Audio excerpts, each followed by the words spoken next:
प्रकृति ने हर जीव में एक भाव भरा है ताकि वो निश्चल ना रहे, कुछ न कुछ कर्म करता रहे। और वो भाव है भूख। संसार में हर जीव, हर पशु पक्षी प्राणी परिश्रम करता रहता है अपनी इस भूख को मिटाने के लिए। परंतु क्या अन्य जीवों की भांति मनुष्य की भूख भी पेट तक ही सीमित रहती?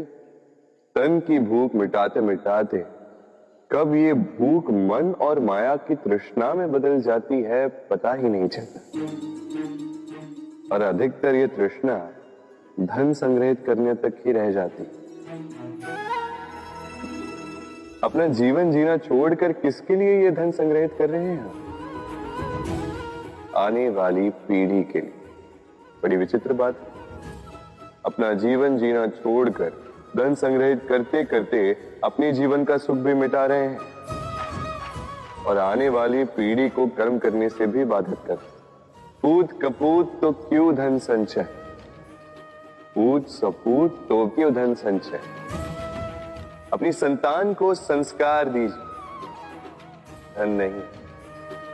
यदि संतान संस्कारी हो तो अपना स्वयं का एक संसार बना ली। यदि असंस्कारी हो तो आपका बना बनाया संसार यूं ही नष्ट कर दी। इसलिए जीवन में यदि कुछ संचय करना है तो ज्ञान संचय कीजिए, प्रेम संचय कीजिए और मेरे साथ प्रेम से कहिए राधे राधे। जीवन को रथ कहा जाता है, किंतु क्यों?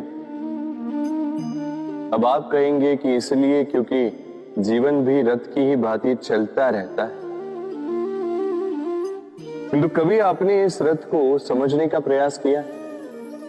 रथ में आगे अश्व होते हैं और पीछे पहिए। ये अश्व आपके कर्म और ये पहिए कर्मफल। ये अश्व जहां जाते हैं ये पहिए उसी के पीछे पीछे आते हैं। यदि आपके अश्व यानी आपके कर्म शुभ सरल मार्ग पर चले तो आपकी यात्रा आनंदमयी होगी। यदि दुष्कर्म के बुरे पथ पर चले तो आपकी यात्रा गड्ढों और झटकों से युक्त होगी। अब चयन आपका। आप क्या चाहते हैं? आपकी यात्रा आनंदमयी हो या पीड़ादायी? अपने कर्मों के अश्वों को नियंत्रण में रखें। फल का पहिया सदैव आपको मधुर रास ही देगा। राधे राधे। बताइए श्रेष्ठ कौन? रेशम के धागे बनाने वाला या उन धागों को बुनकर वस्त्र बनाने वाला? निश्चित रूप से वस्त्र बनाने वाला। अब बताइए श्रेष्ठ क्या है? माटी को पूरे तट पर बिखेर कर रख देने वाली बाढ़ या उस माटी को समेट कर उसी से एक मूर्ति बनाने वाला मूर्ति का? निश्चित रूप से मूर्ति का। अब बताइए श्रेष्ठ कौन है? देवताओं और दानवों का वो दल जिन्हें अमृत प्राप्ति के लिए इस संसार में हलाहल फैला दिया, या वो महादेव जिन्होंने इस हलाहल को सूक्ष्म करके अपने कंठ में समाहित कर लिया? निश्चित रूप से महादेव श्रेष्ठ। इसी प्रकार संसार में छोटी छोटी बातों को बड़ा करने वाले श्रेष्ठ नहीं होते, क्योंकि छोटी छोटी नोकझोंकों को द्वंद्व में परिवर्तित करना बड़ा ही सरल है। किंतु श्रेष्ठ सदैव वो होता है जो बड़े से बड़े युद्ध को समझौता बनाकर समाप्त कर दे। राधे राधे। संसार में सबसे कठिन कार्य क्या है? कोई कहेगा पर्वत पर चढ़ना, कोई कहेगा तैरना, कोई कहेगा उड़ना। किंतु क्या ये वास्तव में कठिन है? असल में देखा जाए तो बस ये थोड़े भिन्न है। जो कर्म हमारे लिए करना थोड़े भिन्न हो हम उसे कठिन समझ लेते। जैसे तैरने की कला भिन्न,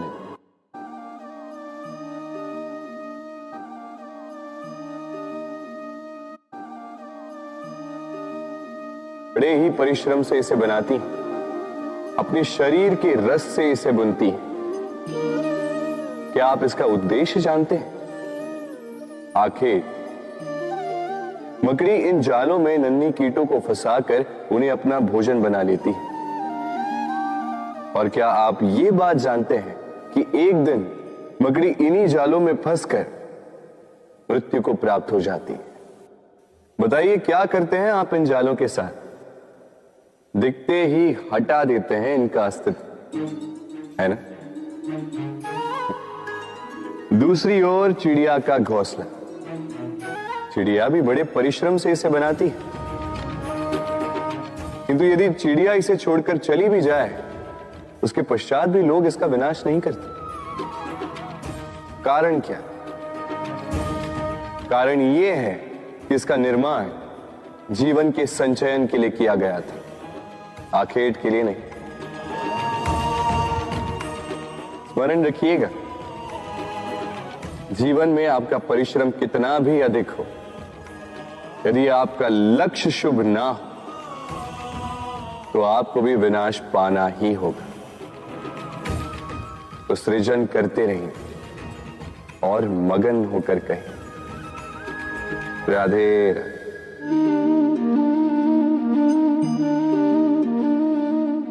आपके विचार से मैं क्या कर रहा हूं?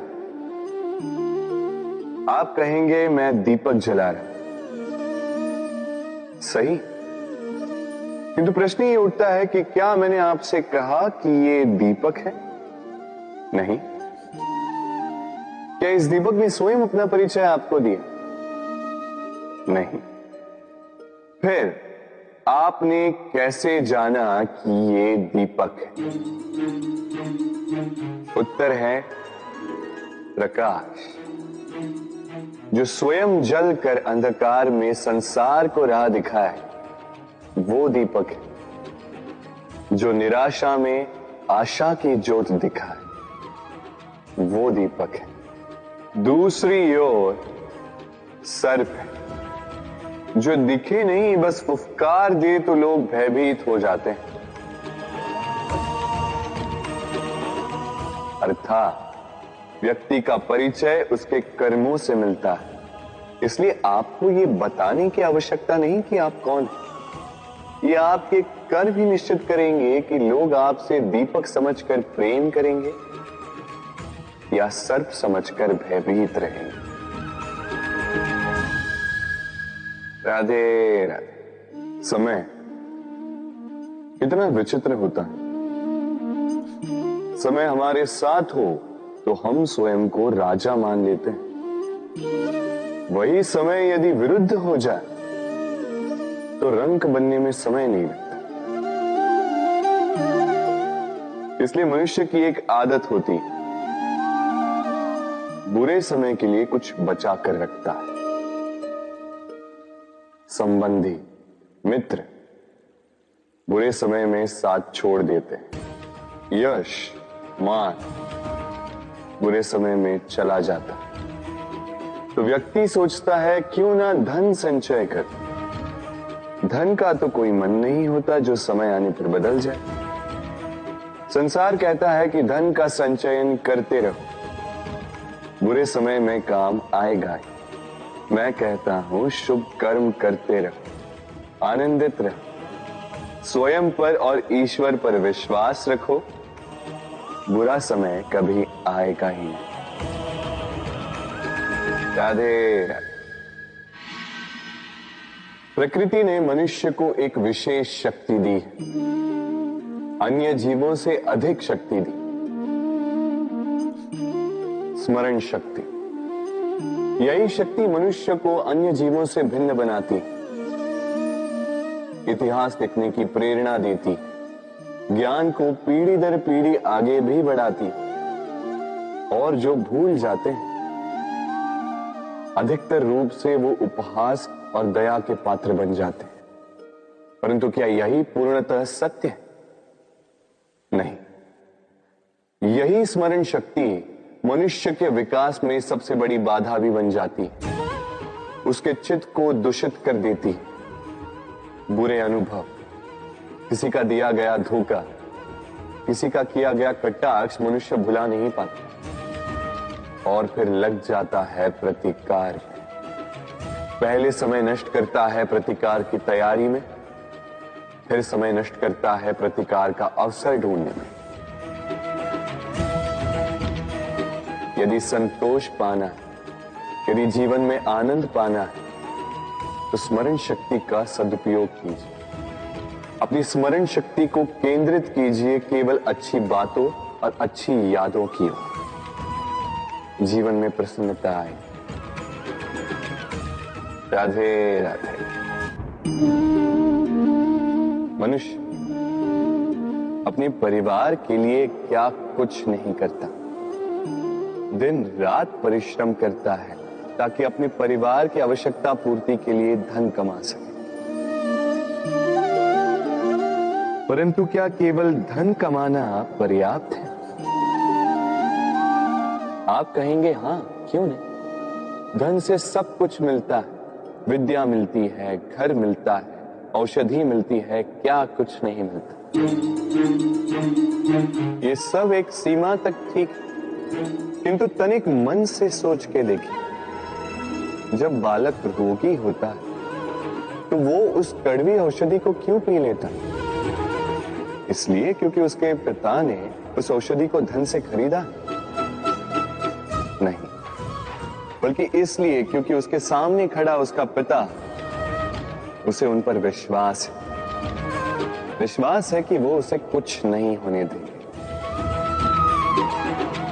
ये विश्वास, ये संस्कार, ये सीख कभी धन से नहीं मिलती। ये मिलती है उस समय से जो माता पिता ने अपने संतान के साथ बिताया। इसलिए जीवन में धन अवश्य कमाई, तो अपने परिवार को भी समय दीजिए, प्रसन्नता मिलेगी। राधे राधे। मुझे बताइए, इस दीवार को तोड़ने का क्या लाभ है?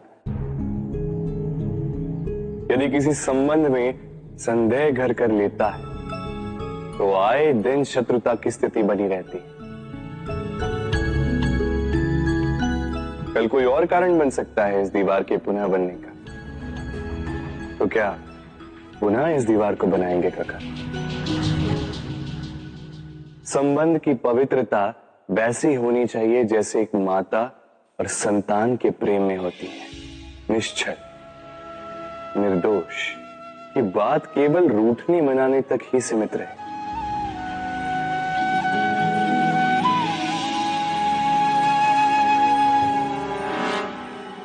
और कोई भी घुसपैठिया आकर भावों को दूषित न कर पाए। ना कोई वस्तु, ना कोई परिस्थिति, ना कोई व्यक्ति, कोई उन्हें अलग न कर पाए काका। सोचिए, यदि ये दीवार पुनः बननी है तो इसे तोड़ा ही क्यों जाए? यदि मन में एक अटूट संबंध स्थापित करने का दृढ़ निश्चय ही ना हो तो क्यों तोड़े इस दीवार को? बताइए, है विश्वास, है अटूट विश्वास कि ये संबंध कभी ना टूटेगा? यदि है तो तोड़ दीजिए इस दीवार में, अन्यथा पति पत्नी का संबंध सबसे बड़ा संबंध माना जाता है और है भी। सप्तपदी लेकर 7 जन्मों तक दोनों एक दूसरे के साथ जुड़ जाते हैं, एक दूसरे के अर्धांग बन जाते हैं। अर्धांग अर्थात अर्ध अंग। क्या इसका महत्व आप समझ पा रहे हैं? अपना समस्त जीवन किसी के साथ बांटना। किंतु क्या संसार के सारे पति पत्नी एक दूसरे के साथ अपना समस्त जीवन बांट सकते हैं? क्या इसमें सभी सक्षम रह पाए हैं? अपना जीवन किसी और के साथ बांटने के लिए सबसे महत्वपूर्ण बात है स्वीकृति, स्वीकार करना। सामने वाले व्यक्ति को स्वीकार करना, उसकी अच्छाइयां भी, उसकी बुराइयां भी। संपूर्णतः रूप से व्यक्ति को स्वीकार करना होगा, तभी ये संबंध बढ़ेगा, तभी ये संबंध और भी सुंदर बनेगा। एक दूसरे के दोष ढूंढना, उन्हें गिनाना, ये केवल और केवल एक ही कार्य करता है, इस संबंध के जीवन का नाश करता है। बस बदले में होना ये चाहिए, एक दूसरे के दोष समझकर उन्हें आभास करवाए बिना उन्हें सुधार देना चाहिए, उनकी कमियों को उनकी शक्ति बना देनी चाहिए। यही तो होता है दाम्पत्य, यही होता है बुराइयों का दमन, और यही होता है गुणों का उदय। राधे राधे।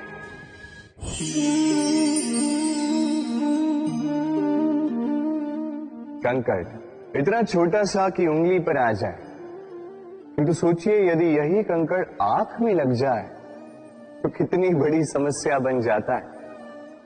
अब सोचिए ये कंकड़ आपके मार्ग में है, आप पादुकाएं पहनकर बड़ी सरलता से आगे निकल जा सकते हैं, किंतु यदि यही कंकड़ आपके पांव और पादुकाओं के बीच फंस जाए तो आप ठीक से चल नहीं पाएंगे, भले ही वो मार्ग पुष्पों से भरा क्यों ना। अर्थात आप बाहर की समस्याओं से, उन चुनौतियों से लड़ सकते हैं, भीतर की नहीं। भीतर की समस्याओं से लड़ना अत्यंत कठिन होता है, इसलिए सर्वप्रथम आप भीतर से शक्तिशाली हो जाइए, भीतर से पूर्ण हो जाइए, फिर आप इस संसार के समस्त समस्याओं और चुनौतियों से लड़ सकते हैं, आप विजयी हो सकते हैं। राधे राधे। प्रेम, ये प्रेम इस संसार में किसे नहीं भाता, हर किसी ने प्रेम का अनुभव किया ही, हर कोई जानता है ये प्रेम कितना सुंदर है, क्यों ना। ये प्रेम भाव इस संसार में सबसे शक्तिशाली भाव। अब हर शक्ति के साथ आते हैं कुछ उत्तरदायित्व। अब जैसे ही ये उत्तरदायित्व हमारे जीवन में आते हैं, हम सर्वप्रथम प्रेम को भूल जाते हैं, फिर हमें ये प्रेम, ये बोझ लगने लगता है। किंतु इस संसार का सत्य तो यही, हर प्रसन्नता के साथ उत्तरदायित्व आएंगे जिसका पालन हमें करना ही होगा। अब यदि मैं आपको उदाहरण दूं, आपके बगीचे में आप चाहते हैं कि एक सुंदर सा पुष्पों से भरा हुआ वृक्ष आए, तो सर्वप्रथम उसके लिए आपको जल और धूप का आयोजन करना होगा, उसके जड़ों पर दीमक ना लगे ये आपको सुनिश्चित करना होगा, उसके आसपास उगी खरपतवार वो आपको हटानी होगी, उसी के पश्चात तो आपके उस बगीचे में वो सुंदर पुष्पों से भरा वृक्ष आएगा। क्यों? इसी प्रकार होता है प्रेम भी। सर्वप्रथम आपको इसमें समर्पण का खाद जल डालना होगा, अविश्वास और संदेह, इसकी खरपतवार आपको हटानी होगी, और विश्वास की ये जड़ें कभी न दुर्बल पड़े ये आपको सुनिश्चित करना होगा। उसी के पश्चात प्रेम का वास्तविक सुख आप अनुभव कर पाएंगे। राधे राधे। प्रेम, प्रेम क्या है सभी जानते हैं। सामान्य रूप से ये प्रेम आकर्षण से प्रारंभ होता है और इसमें कुछ भी बुरा नहीं है। महत्वपूर्ण बात यह है कि इस प्रेम का लक्ष्य क्या है, जिससे आपने प्रेम किया उसे पा लेना या ना पाने के कारण स्वयं को विचलित कर इस संसार से मुख मोड़ लेना। यदि कोई इन दोनों विकल्पों में से कोई एक चुनता है तो आपको बता दो, ये दोनों ही प्रेम का अंत है। प्रेम का असली अर्थ है समर्पण, संपूर्ण निस्वार्थ समर्पण। ऐसा प्रेम जिसमें जिनसे आपने प्रेम किया उसको पाने की प्रसन्नता आपका लक्ष्य नहीं, जिनसे आपने प्रेम किया उसे प्रसन्न करना आपका लक्ष्य हो। ये प्रेम ईश्वर है, किंतु यदि इस प्रेम में पूर्णतः समर्पित नहीं होंगे तो इस प्रेम में एक आकार नहीं हो पाओगे। किंतु यदि इस प्रेम में स्वयं को पूर्णतः समर्पित कर दिया तो समझो इसी प्रेम में आप ईश्वर पाओगे। राधे राधे। सम्मान, संबंध दोनों एक दूसरे के साथ ऐसे जुड़े हैं जैसे दीपक और बाती। ना कोई कम है ना कोई अधिक, दोनों का अधिकार समान होना चाहिए, जैसे पति पत्नी का संबंध। अब इसमें पति का अर्थ स्वामी नहीं, साथी। उसका कर्तव्य है साथ देना, आदेश देना नहीं। और ये संबंध सहकार से बनता है, अधिकार से नहीं। हाथ बढ़ाने से बढ़ता है, उंगली उठाने से नहीं। यदि इस संबंध में एक दूसरे का मान रखोगे, एक दूसरे का सम्मान करोगे, तभी ये संबंध बढ़ेगा, तभी ये संबंध अभिमान योग्य बनेगा। राधे राधे। सूर्य की किरणें कितनी दिव्य होती हैं ना। प्रतीत ही नहीं होता कि ये सूर्य रात्र भर अंधकार से जूझ रहा था। ये सूर्य प्रतिदिन उदित होता है, ये भुलाकर कि पिछली सांझ में ये डूब गया था। फिर से उदित होता है, सारे संसार को प्रकाश देता है। यही अंतर है हम में और सूर्य में। सूर्य बीती को बिसार कर आगे बढ़ता है, हम प्रतिदिन भोर में उठते हैं, वही पुरानी बातों को साथ लेकर चलते हैं, उसी कड़वाहट में स्वयं को लपेट लेते हैं। अब यही बीती बातों की श्रृंखला हमें जीवन में आगे बढ़ने ही नहीं देती। देखिए, यही जीवन है। भूल सबसे होती है, अपयश सबको मिलता है, सबकी यात्रा में असफलता लिखी है, सभी बुरे दिन देखते हैं।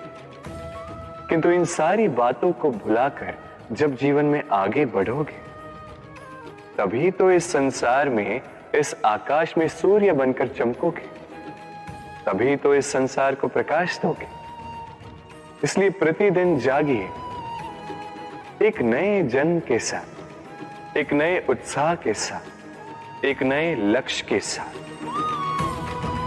क्योंकि ये बीती बातें आपको पीड़ा देने के लिए नहीं, केवल शिक्षा देने के लिए होती हैं। राधे राधे। नवरात्रि का पर्व आरंभ हो चुका है और ये पर्व अत्यंत भव्य है, क्योंकि ये पर्व जगत माता से जुड़ा है। मां कितना छोटा सा शब्द है, किंतु ठीक से देखो तो समस्त संसार इसी शब्द में समा है। मां जो अपनी संतान के लिए हर संभव प्रयास करती है, कुछ भी करने के लिए सज्ज रहती है। मां जिसका सबसे बड़ा गुण निश्चलता, मन में ना कोई पूर्वाग्रह, ना कोई भेदभाव, ना कोई छल कपट, और इतनी भोली होती है मां। संतान भले ही झूठा रो दे, मां को लगता है कि कदाचित वास्तव में भूख लगी होगी। मां चाहे जन्म देने वाली हो, चाहे पालने वाली, स्वर्ग, ये स्वर्ग हमें मां के चरणों के नीचे ही प्राप्त होता है। इसी मां को हमारा शत शत प्रणाम। राधे। सहनशीलता मां का दूसरा सबसे बड़ा गुण। कहते हैं कि धरती से अधिक सहनशील और कोई नहीं। उसे खोदने के पश्चात भी धरती हमें फसल देती है, किंतु मां, ये मां धरती से कम सहनशील नहीं। तनिक सोचिए, 9 माह तक संतान को अपनी कोख में रखना, क्या ये सहनशीलता कोई पुरुष दिखा सकता? क्या ये सहनशीलता कोई पिता दिखा सकता है? स्त्री में शील भले, सहनशीलता की परिभाषा उसे मां बनने के पश्चात प्राप्त होती। स्वयं का अस्तित्व भुलाकर संतान का अस्तित्व बनाती। शिशु की लात खाकर भी आनंद से उसे दूध पिलाती। ये होती है मां। और इसी मां जननी को हमारा शत शत प्रणाम। राधे राधे। मां का एक और सबसे महान गुण स्वयं को ढालने की अद्भुत शक्ति। जिस प्रकार एक मां स्वयं को ढाल सकती है और कोई नहीं कर सकता। मां एक महानदी की भांति है जिसकी ऊर्जा असीमित है किंतु अहंकार बिल्कुल नहीं। जिस प्रकार एक नदी ढलान के अनुरूप मुड़ जाती है, उसी प्रकार एक मां अपने संतान के अनुरूप ढल जाती है, चाहे जैसी भी परिस्थिति हो। उसके सोने के समय के अनुरूप स्वयं का सोना, उसके जागने के समय के अनुरूप स्वयं का जगना। संतान की इच्छा का भोजन वो स्वयं का मनपसंद भोजन बना लेती। ये मां का आंचल ही तो है जो धूप में छाप बनकर आता है, जो शीत में कंबल बनकर आता है। मां ऐसी होती है कि संतान की निद्रा ना टूटे, इसलिए एक करवट सोने का अभ्यास कर लेती। और इतना स्वयं को केवल वही ढाल सकती है जो संतान की ढाल बन सकती। इसी मां को हमारा शत शत नमन। राधे राधे। मां के दो और सबसे महान गुण साहस और संबल। साहस ये कि वो अपने संतान के लिए कुछ भी कर सकती, और संबल ये कि वो अपनी संतान को कभी टूटने बिखरने नहीं देगी। तनिक सोचिए, जब भी आपको चोट लगती है, चीख से पूर्व मां का नाम मुख में क्यों आता है? तनिक सोचिए, जब आपको बल की आवश्यकता होती है, साहस की आवश्यकता होती है, आगे आप अपना मार्ग देख रहे हैं जो अत्यंत कठिन प्रतीत हो रहा है, तब मुख से मां की ही शपथ क्यों निकलती? क्योंकि मां ही है जो हमें साहस देती, मां ही है जो हमें सहारा देती। मां जानती है कैसे हमारी उंगली पकड़ के हमें चलना सिखाना है। मां ये भी जानती है कि कैसे कान पकड़ के हमें उचित मार्ग पर लाना है। इसी साहसी मां को हमारा शत शत नमन। राधे राधे। कभी आपने सुना है हिरणी सिंह से बचने के स्थान पर उससे जाके लड़ पड़ी? हिरणी ने सिंह पर आक्रमण कर दिया। कभी सुना है? कभी नहीं। किंतु ऐसा हो सकता है, ऐसा होता भी है। और ये होता तब है जब हिरणी के शावक संकट में हो, जब उन्हें सिंह से प्राणों का संकट हो, तब हिरणी भी आके सिंह से लड़ पड़ती है, उससे भिड़ पड़ती है, क्योंकि वो मां है और मां अपनी संतान के लिए कुछ भी कर सकती है। ये ममता है, ये जितनी कोमल हो सकती है उतनी ही कठोर भी हो सकती है। और अपने संतान के हित के लिए वो क्रोध की पराकाष्ठा पार करते हुए अपनी संतान की सुरक्षा करके ही रहेगी। और इसीलिए तो मां संतान के जीवन की सबसे बड़ी ढाल कहलाती। इसी मां को हमारा शत शत नमन। राधे राधे। करुणा, करुणा वो भाव है जिससे संसार के सारे भाव जन्म लेते हैं, और ये समस्त संसार ये मां से जन्म लेता है। मां वो व्यक्ति है जो करुणा का सागर है। संतान को देखकर ही समझ जाती है कि उसकी विडंबना क्या है, उसकी आवश्यकता क्या है। संतान के नेत्रों में यदि अश्रु दिखे, वो देखकर ही समझ जाती है कि उसके शरीर के कौन से भाग में उसे चोट लगी है। संतान के बिना कहे मां समझ जाती है कि आज भोजन में संतान क्या खाएगी। ये होती है मां। मां करुणा का सबसे बड़ा रूप है। और आज के युग में मनुष्य जो है थोड़ा भी आगे क्यों ना निकल जाए, मां को तो पीछे ही छोड़ देता, मां को भूल ही जाता है। ये भूल आप कभी ना करें, कभी ना करें, क्योंकि मां वो करुणा है तो यदि आपके जीवन से चले गए उसके पश्चात आप जीवन अवश्य जिएंगे, किंतु कभी जीवन जी नहीं पाएंगे। उसके पश्चात आपके जीवन से आपका ये मूल्य, आपके जीवन से करुणा का ये भाव, ये भी आप खो दोगे। आपकी मां सबसे अधिक महत्वपूर्ण है। यदि मां को खो दिया तो समझ लीजिए सब कुछ खो दिया। इसलिए मां को सदैव स्मरण रखिए, सदैव उसे प्रेम कीजिए और मेरे साथ कहें राधे राधे।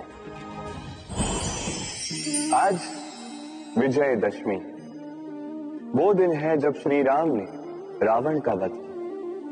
वो दिन है जब श्री राम ने लंका पर विजय प्राप्त की।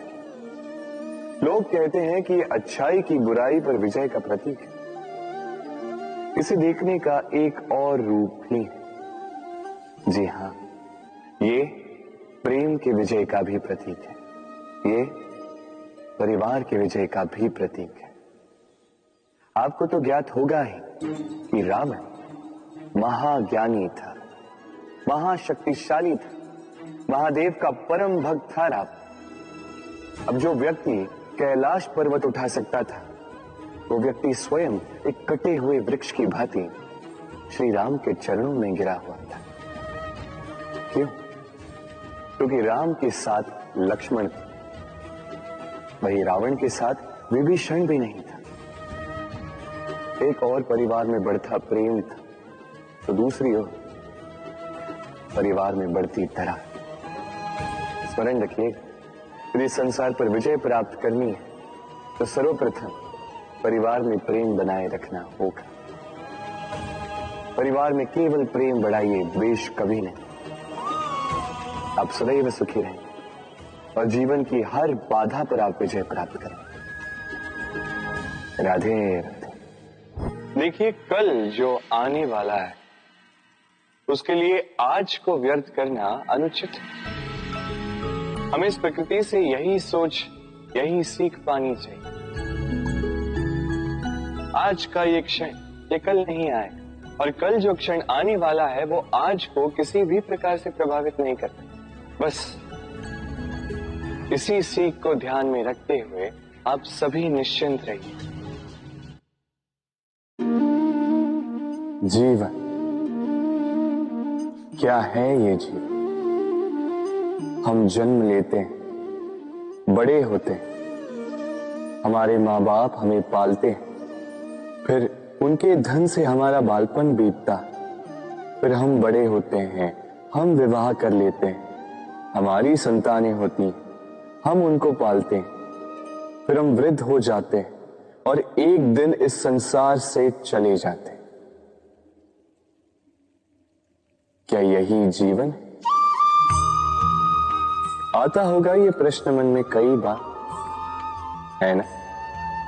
अब तनिक जल की यात्रा देखिए। सागर से भाप बनकर उठता है, मेघ बनकर बरसता है, फिर नदी बनकर पुनः सागर में समावेश करता है। तो कभी ये प्रश्न नहीं करता कि उसका जीवन क्या है, उसका उद्देश्य क्या है। हर भाव जीता है और दूसरों के लिए जितना बन सके देता जाता। जब सागर में होता है तो असंख्य जल जीवों को जीवन देता है। जब सागर से भाप बनकर मेघ बनता है तो किसानों को आशा देता है कि फसल पुनः उपजेगी। जब वर्षा बनकर बरसता है तो इस सूखी प्यासी धरा को सींचता है, और जब नदी में होता है तो किनारों पर वनस्पतियों को जन्म देता है। तो सोचिए, क्या जल कभी ये सोचता होगा कि उसका जीवन क्या है, उसके जीवन का उद्देश्य क्या है? वो बस अपना धर्म करता जाता और जितना हो सके सबको आनंद देता जाता। इसलिए जीवन में कभी ये प्रश्न मत कीजिएगा कि ये जीवन क्या है, इस जीवन का उद्देश्य क्या है। बस इस जीवन को जिए और जितना हो सके उतना सबको आनंद दे। मन प्रसन्न होकर बोलेगा राधे राधे। कभी वर्षा के कारण बने कीचड़ से होकर आप अपने घर गए? पादुका पहनने के कारण आप उस कीचड़ से तो बच जाते, किंतु उन पादुकाओं द्वारा उड़ने वाली कीचड़ की बूंदें आपके वस्त्रों को मैला कर ही देती। किंतु फिर भी उन बूंदों से आपके वस्त्र मैले हो जाएंगे, इस कारण से आप पादुका पहनना तो नहीं छोड़ते। इसी प्रकार जीवन में कुछ ऐसे लोग भी आते हैं पादुका की भांति, जो आपको कीचड़ से तो बचा लेते हैं, किंतु वस्त्र रूपी आपके मन पर शंका के दाग लगा ही जाते हैं। इन लोगों के कारण से मन को खिन्न करने की आवश्यकता नहीं। आवश्यक है ये सोचना कि आपको आपके पांव कीचड़ से बचाने या आपके वस्त्र। जीवन में गंभीर होना अच्छी बात है, किंतु हर बात को यदि गंभीरता से लेने लगोगे तो जीवन का आनंद समाप्त हो जाएगा। ये संसार अनित्य है, यहां पे ऐसा कुछ भी नहीं जो सदा के लिए जीवित रहेगा। तो जब तक ये जीवन है, संतोष और आनंद से जिए। स्वयं पर छिटकने वाले कीचड़ पर ध्यान ना दें, बस आनंद बांटते रहें। मन प्रसन्न होकर बोले राधे राधे। व्यक्ति को जब अपने प्रेम को खो देने का भय होता है तो वो अपने प्रेम को इतने कस के पकड़ कर रखता है कि प्रेम को ही पीड़ा होने लगती है। प्रेम पा तो लेता है, किंतु उसे कैसे सहेजना है ये जब उसे नहीं समझ आता, तब वो उस प्रेम पर स्वामित्व पाने का प्रयास करता है और यही जन्म लेती है असुरक्षा की ये भावना, ईर्ष्या। जब एक लंबे वियोग के पश्चात दो प्रेमी एक दूसरे से पुनः मिलते हैं तो सबसे पहला भाव जो उनके मन में आता है वो ये कि कैसे एक क्षण के लिए भी अपने प्रेमी को स्वयं से दूर न जाने दो, कैसे अपने जीवन का एक एक क्षण अपने प्रेमी के साथ बिता। प्रयास ये रहता है दाऊ, इन दो प्रेमियों के मध्य में कोई भी ना आ पाए, और जब ये नहीं हो पाता तब जागती है ईर्ष्या। परीक्षा एक ऐसी व्यवस्था जिससे मुझे, आपको, सबको कहीं ना कहीं दो चार होना ही पड़ता है। स्मरण कीजिए अपना बालपन। आप परीक्षा देने बैठे हैं। अब कुछ बालक ऐसे होते हैं जो वर्ष भर परिश्रम करते हैं, पढ़ते हैं, मन से परीक्षा देते हैं।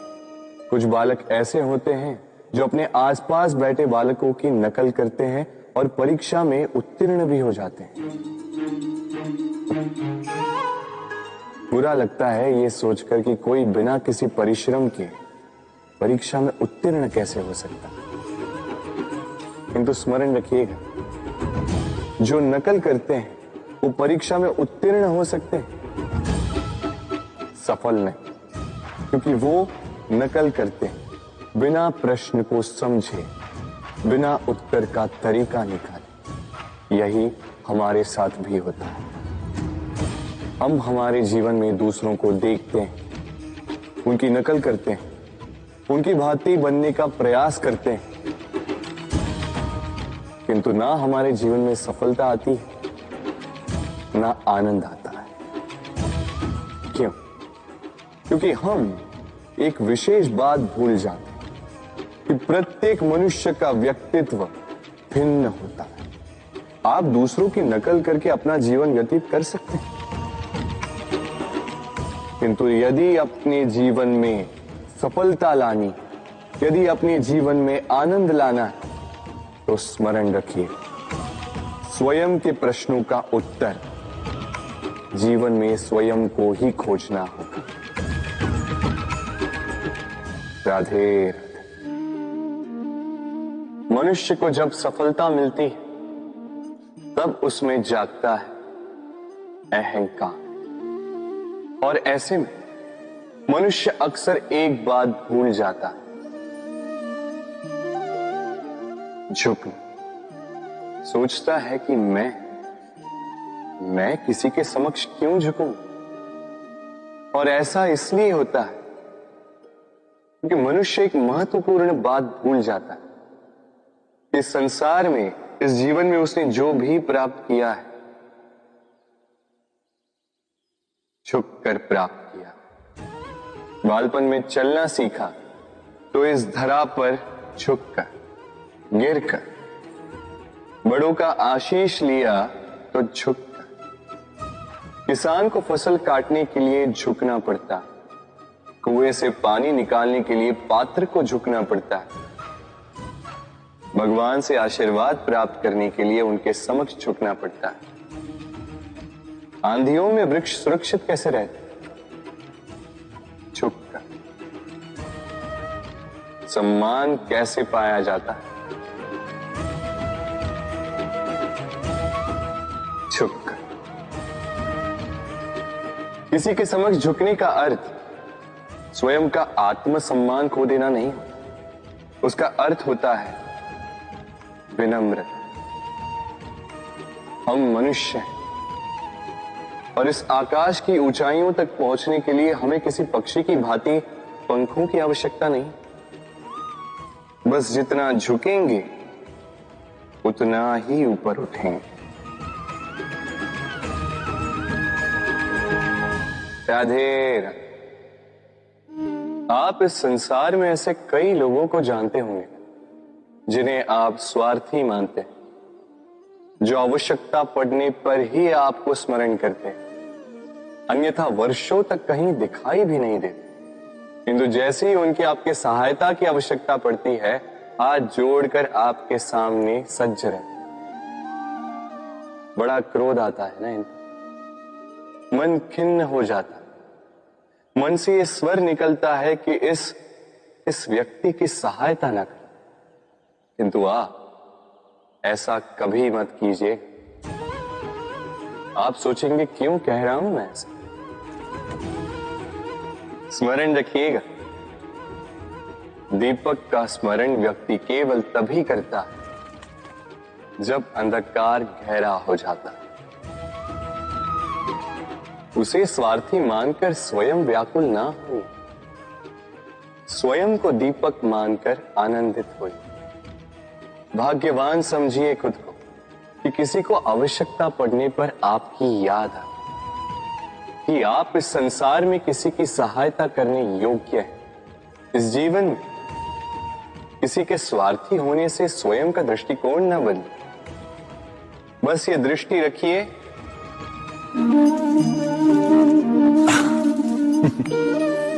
मनुष्य के सारे संबंधों का आधार है अपेक्षा।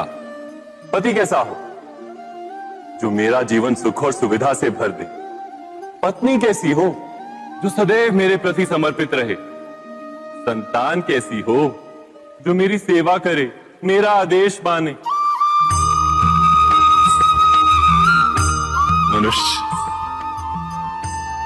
मनुष्य उसी को प्रेम भी कर पाता है जो उसकी अपेक्षा पूर्ण करता है, और अपेक्षा की तो नियति है भंग होना। कैसे? क्योंकि अपेक्षा मनुष्य के मस्तिष्क में जन्म लेती, कोई अन्य व्यक्ति उसकी अपेक्षाओं के बारे में जान ही नहीं पाता। पूर्ण करने की प्रामाणिक इच्छा हो तब भी कोई मनुष्य किसी की अपेक्षाओं को पूर्ण नहीं कर पाता, और वहां से जन्म लेता है संघर्ष। सारे संबंध संघर्ष में परिवर्तित हो जाते। पर मनुष्य अपेक्षा को संबंध का आधार ना बनाए और स्वीकार करे केवल संबंध का आधार, तो क्या ये जीवन स्वयमेव सुख और शांति से नहीं भर जाएगा? स्वयं विचार कीजिएगा।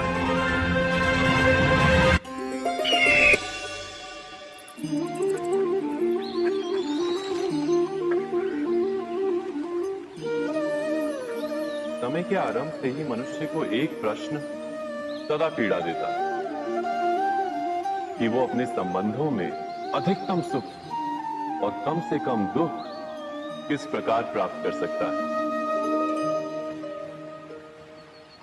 क्या आपके सारे संबंधों ने आपको संपूर्ण संतोष दिया है? विचार कीजिए। हमारा जीवन संबंधों पर आधारित है, हमारी सुरक्षा संबंधों पर आधारित है। इसी कारण हमारे जीवन के सारे सुखों का आधार भी संबंध है। किंतु फिर भी हमें संबंधों में ही अधिकतर दुख क्यों प्राप्त होते हैं? सदा ही संघर्ष भी संबंधों से ही उत्पन्न क्यों हो जाते हैं? कभी विचार किया है? जब कोई व्यक्ति किसी अन्य व्यक्ति के विचार अथवा कार्य को स्वीकार नहीं करता, उसमें परिवर्तन करने का प्रयत्न करता है, तो संघर्ष जन्म लेता है। अर्थात जितना अधिक अस्वीकार उतना ही अधिक संघर्ष, और जितना अधिक स्वीकार उतना ही अधिक सुख। क्या ये वास्तविकता नहीं? यदि मनुष्य स्वयं अपनी अपेक्षाओं पर अंकुश रखे, अपने विचारों को परखे, किसी अन्य व्यक्ति में परिवर्तन करने का प्रयत्न ना कर स्वयं अपने भीतर परिवर्तन करने का प्रयास करे, तो क्या संबंधों में संतोष प्राप्त करना इतना कठिन? अर्थात क्या स्वीकार ही संबंध का वास्तविक अर्थ नहीं?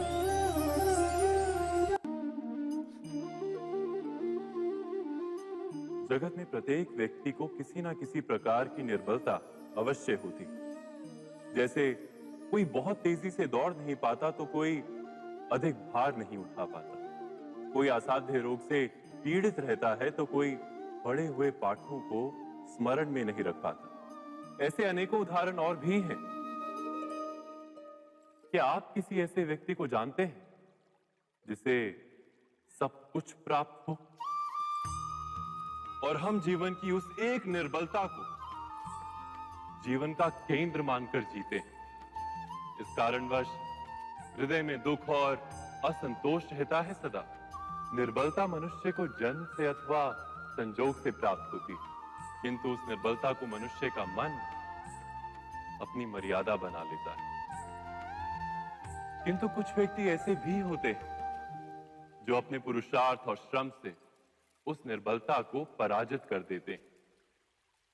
क्या भेद है उनमें और अन्य लोगों में? यह आपने कभी विचार किया है? सरल सा उत्तर है इसका। जो व्यक्ति निर्बलता से पराजित नहीं होता, जो पुरुषार्थ करने का साहस रखता है हृदय में, वो निर्बलता को पार कर जाता है। अर्थात निर्बलता अवश्य ईश्वर देता है, किंतु मर्यादा मनुष्य का मन ही निर्मित करता है। स्वयं विचार कीजिए।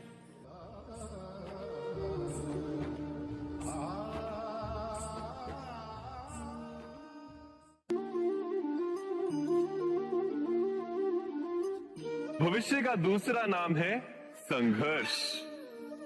हृदय में आज इच्छा होती है और यदि पूर्ण नहीं हो पाती तो हृदय भविष्य की योजना बनाता है। भविष्य में इच्छा पूर्ण होगी ऐसी कल्पना करता रहता है, किंतु जीवन ना तो भविष्य में है ना अतीत में। जीवन तो इस क्षण का नाम, अर्थात इस क्षण का अनुभव ही जीवन का अनुभव। पर हम ये जानते हुए भी इतना सा सत्य समझ नहीं पाते। या तो हम बीते हुए समय के स्मरणों को घेर कर बैठे रहते, या फिर आने वाले समय के लिए हम योजनाएं बनाते रहते हैं, और जीवन जीवन बीत जाता है। एक सत्य यदि हम हृदय में उतार लें कि ना हम भविष्य देख सकते हैं, ना ही भविष्य निर्मित कर सकते।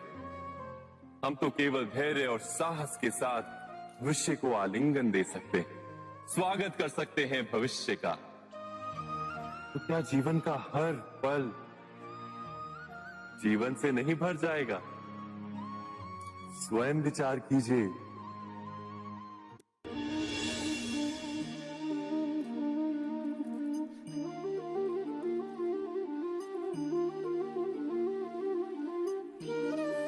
ज्ञान प्राप्ति सदा ही समर्पण से होती है, ये हम सब जानते हैं। किंतु समर्पण का वास्तविक महत्व क्या है? क्या हमने कभी विचार किया? मनुष्य का मन सदा ही ज्ञान प्राप्ति में विभिन्न बाधाओं को उत्पन्न करता है। कभी किसी अन्य विद्यार्थी से ईर्ष्या हो जाती है, कभी पढ़ाए हुए पाठों पर संदेह जन्मता है और कभी गुरु द्वारा दिया गया दंड मन को अहंकार से भर देता है। नहीं, क्या ऐसा नहीं होता? न जाने कैसे कैसे विचार मन को भटकाते हैं और मन की इसी अयोग्य स्थिति के कारण हम ज्ञान प्राप्त नहीं कर पाते। मन की योग्य स्थिति केवल समर्पण से निर्मित होती है। समर्पण मनुष्य के अहंकार का नाश करता है, ईर्ष्या, महत्वाकांक्षा आदि भावनाओं को दूर कर हृदय को शांत करता है और मन को एकाग्र करता है। वास्तव में ईश्वर की सृष्टि में ना ज्ञान की मर्यादा है, ना ज्ञानियों की। गुरु दत्तात्रेय ने तो गाय और श्वान से भी ज्ञान प्राप्त कर लिया था। अर्थात विषय ब्रह्म ज्ञान का हो या जीवन के ज्ञान का या गुरुकुल में प्राप्त होने वाले ज्ञान का, उसकी प्राप्ति के लिए गुरु से अधिक महत्व है उस गुरु के प्रति हमारा समर्पण। क्या ये सत्य नहीं?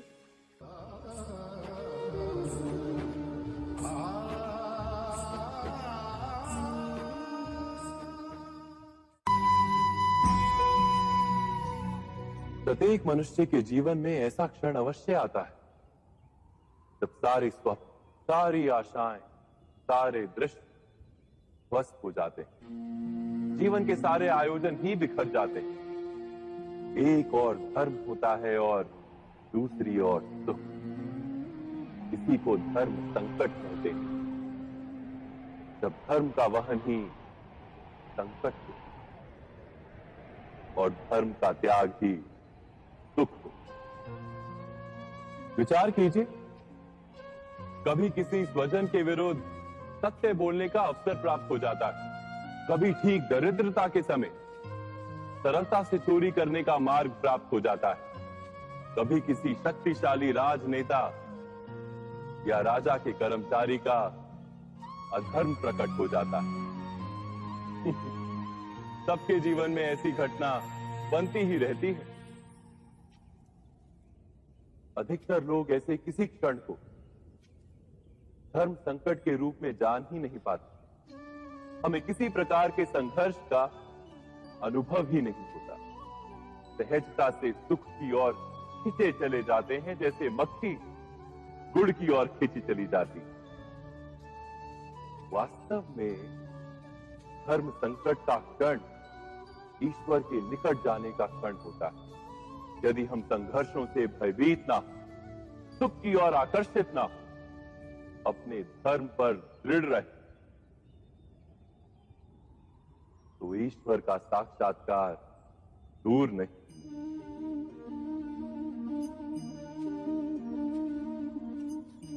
पवन से युद्ध करने वाला पत्ता यदि पेड़ से गिरता है तो भी आकाश की ओर उठता है। पवन से झुकने वाली घास वहीं भूमि पर रह जाती है। अर्थात धर्म संकट से यदि हम संकट को ही टाल दें तो सुख तो मिलता है, जीवन बढ़ता है, किंतु क्या चरित्र नहीं टूटता? क्या आत्मा दरिद्र नहीं हो जाती? क्या ईश्वर से अंतर नहीं हो जाता? स्वयं विचार कीजिए। दो व्यक्ति जब निकट आते हैं तो एक दूसरे के लिए सीमाएं और मर्यादाएं निर्मित करने का प्रयत्न अवश्य करते हैं। हम यदि सारे संबंधों पर विचार करें तो देखेंगे कि इन सारे संबंधों का आधार यही सीमाएं हैं जो हम दूसरों के लिए निर्मित करते हैं। और यदि अनजाने में भी कोई अन्य व्यक्ति इन सीमाओं को तोड़ता है तो उसी क्षण हमारा हृदय क्रोध से भर जाता है। इन सीमाओं का वास्तविक रूप क्या है, क्या हमने कभी विचार किया? सीमाओं के द्वारा हम दूसरे व्यक्ति को निर्णय करने की अनुमति नहीं देते, अपना निर्णय उस व्यक्ति पर थोपते, अर्थात किसी की स्वतंत्रता का अस्वीकार करते हैं। और जब स्वतंत्रता का अस्वीकार किया जाता है तो उसका हृदय दुख से भर जाता है, और जब वो सीमाओं को तोड़ता है तो हमारा हृदय क्रोध से भर जाता है। क्या ऐसा नहीं होता?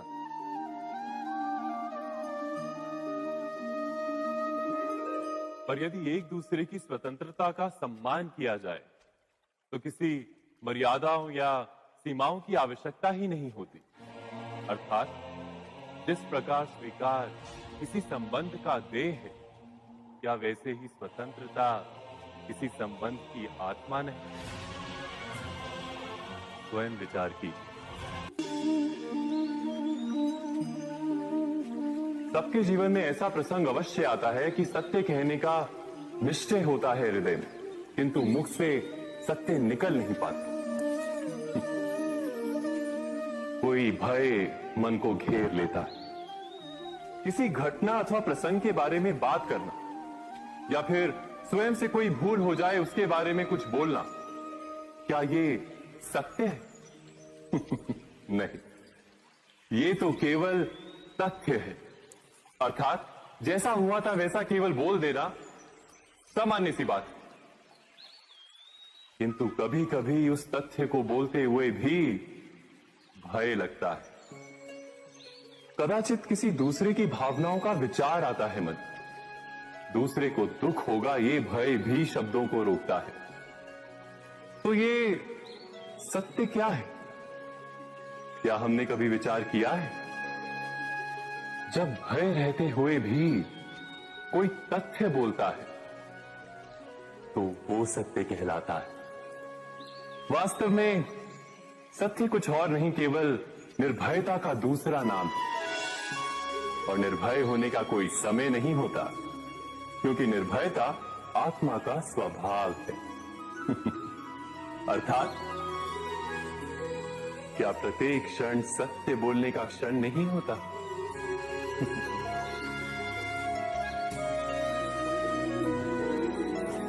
स्वयं विचार कीजिए।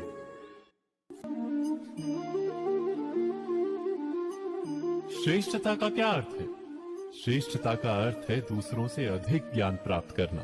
अर्थात मूल्य इस बात का नहीं कि स्वयं कितना ज्ञान प्राप्त किया, मूल्य इस बात का है कि प्राप्त किया हुआ ज्ञान अन्य लोगों से कितना अधिक है।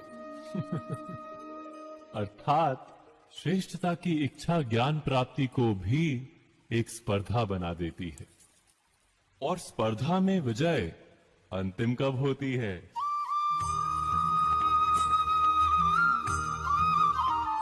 कुछ समय के लिए तो श्रेष्ठ बना जा सकता है, किंतु सदा के लिए कोई श्रेष्ठ नहीं रह पाता। फिर वही असंतोष, पीड़ा और संघर्ष जन्म लेता है। किंतु श्रेष्ठ बनने के बदले यदि उत्तम बनने का प्रयत्न करें तो क्या होगा? उत्तम का अर्थ है कि जितना प्राप्त करने योग्य है वो सब प्राप्त करना, किसी से अधिक पाने की इच्छा से नहीं, मात्र आत्मा की तृप्ति हेतु कुछ प्राप्त करना। उत्तम के मार्ग पर किसी अन्य से स्पर्धा नहीं होती, स्वयं अपने आप से स्पर्धा होती है। अर्थात उत्तम बनने का प्रयत्न करने वाले को देर अबेर सारा ज्ञान प्राप्त हो जाता है, बिना प्रयत्न के ही वो श्रेष्ठ बन जाता है। किंतु जो श्रेष्ठ बनने का प्रयत्न करता है वो श्रेष्ठ बने या ना बने, उत्तम कभी नहीं बन पाता।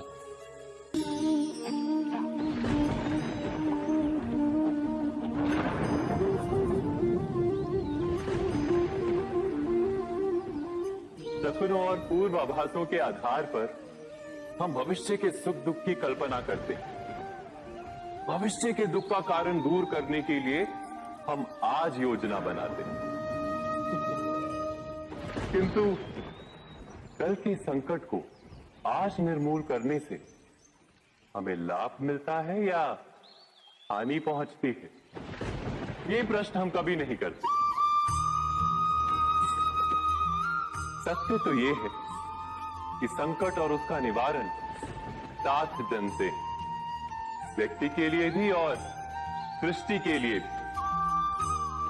नहीं, आप अपने भूतकाल का स्मरण कीजिए, इतिहास को देखिए, आप तुरंत ही ये जान पाएंगे कि जब जब संकट आता है तब तब उसका निवारण करने वाली शक्ति भी जन्म लेती है। यही तो जगत का चलन है। वस्तुतः संकट ही शक्ति के जन्म का कारण है। प्रत्येक व्यक्ति जब संकट से निकलता है तो एक पद आगे बढ़ा होता है, अधिक चमकता है, आत्मविश्वास से अधिक भरा होता है, न केवल अपने लिए अपितु विश्व के लिए भी। क्या ये सत्य नहीं? वास्तव में संकट का जन्म है एक अवसर का जन्म, अपने आप को बदलने का, अपने विचारों को ऊंचाई पर करने का अवसर, अपनी आत्मा को बलवान और ज्ञान मंडित बनाने का अवसर। जो ये कर पाता है उसे कोई संकट नहीं होता, किंतु जो ये नहीं कर पाता वो तो स्वयं एक संकट है विश्व के लिए। विचार कीजिए।